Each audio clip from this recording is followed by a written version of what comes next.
Hello everyone, Poppy Playtime 5 is finally out, and in today's video, we'll explore the captivating world of everyone's favorite horror film. We'll turn on the free camera and see what interesting things were hidden behind the scenes. So sit back, make yourself a cup of tea, and let's get started.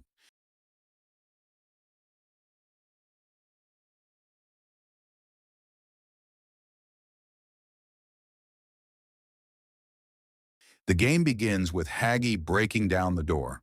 First he breaks the glass, then breaks down the door itself. On the other side, the previous location is partially preserved, and you can even wander around for a bit. If he catches you here, a jump scare will trigger, followed by a blackout. However, if you disable this feature, he'll calmly turn around after the attack and continue on his way. As soon as you squeeze through the narrow gap, he'll slap you on the back of the head, and the game will instantly toss him aside, vanishing before your very eyes. After walking just 15 meters, you'll encounter him again, and if you lower the camera here a bit earlier, you'll see him waiting for the player in a T-shaped pose. If you teleport a character here, they won't care about you at this point. But as soon as you step on the trigger, a scene will play, and they'll immediately run into the hallway and wait for you in the next room. Incidentally, I noticed the developers gave the player plenty of time to solve a simple puzzle before Hagi breaks the glass. As soon as he's done with the glass, his gaze changes dramatically.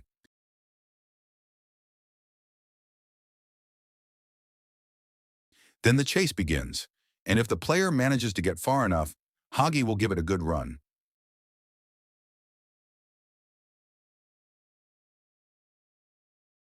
I also noticed that he walks full length through tight spaces without crouching.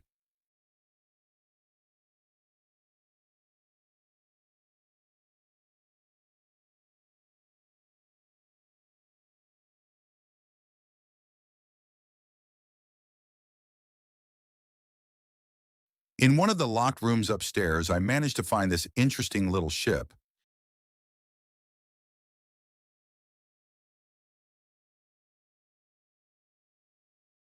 At the end of the chase, we'll emerge from the vents in a place like this, and looking out the window, we'll see a huge cave and a small town. And what's most interesting is that this isn't just a photograph. It actually contains a full-fledged 3D model, albeit a low-poly one.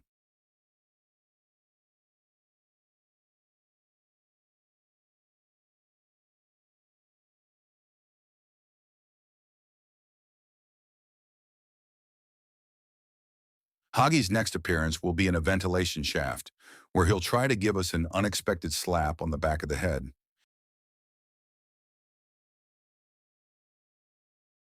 Next, we'll find ourselves on a conveyor belt that pulls us backwards, and we'll need to quickly open two valves to avoid his clutches.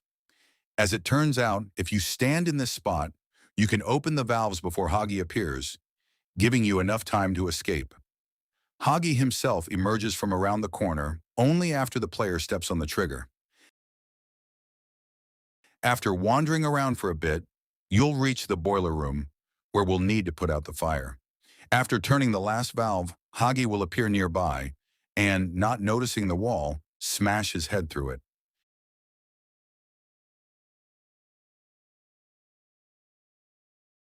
After insulting him and diving through the gap, we'll notice an elevator that slams shut right in front of us. Inside, a new character, Chum Chopkins, is hiding, and upon closer inspection, his eyes somehow reflect the previous location. Unfortunately, if we teleport inside, he won't react to the player. When we finally get to our elevator, powerful blows start coming from outside. And if you watch from the outside, you can see Hagi appear, strike, and then immediately teleport to the other side. And this continues for quite a while.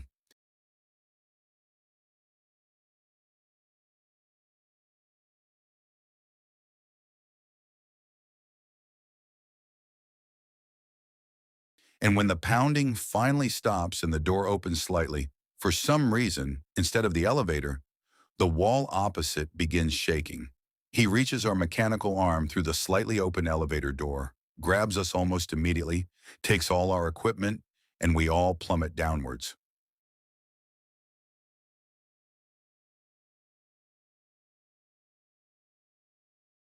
Once we reach the bottom and emerge through the free chamber, we'll be greeted by several terrifying automals.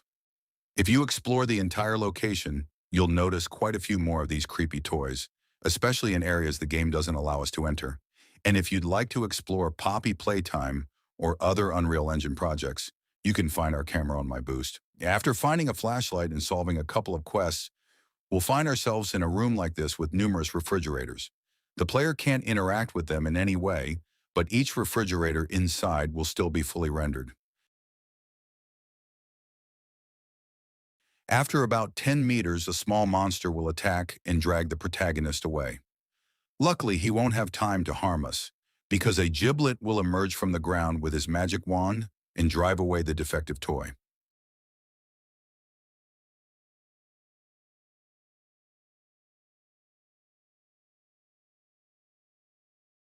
After a short dialogue, we'll be visited by the prototype itself and finally get the chance to see it in full.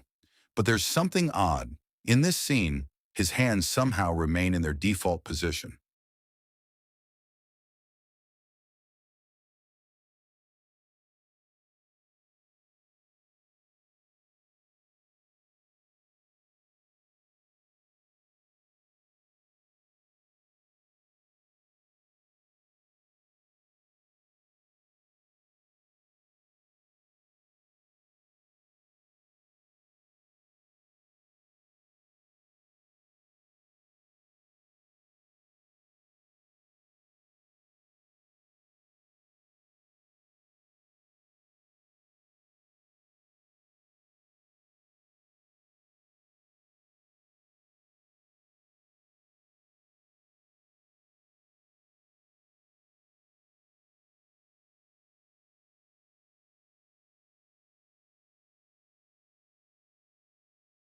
When the prototype leaves, the giblet takes us to its hideout.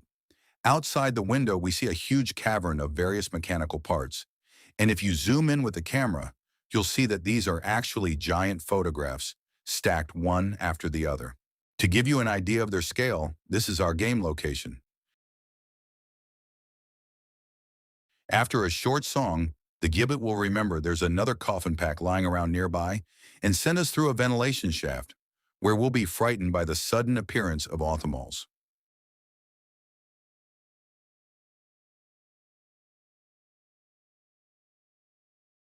Once we get there, the storyline requires us to climb to the fifth floor, but if we go even higher, we'll find a secret room containing a trusty lemon.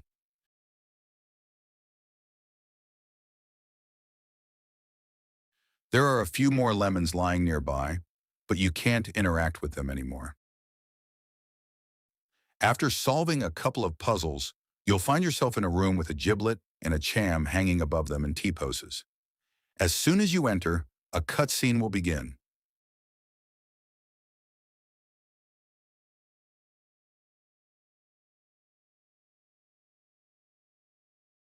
We'll meet the prototype again a little further down. That's all for today. Thanks for watching and see you soon.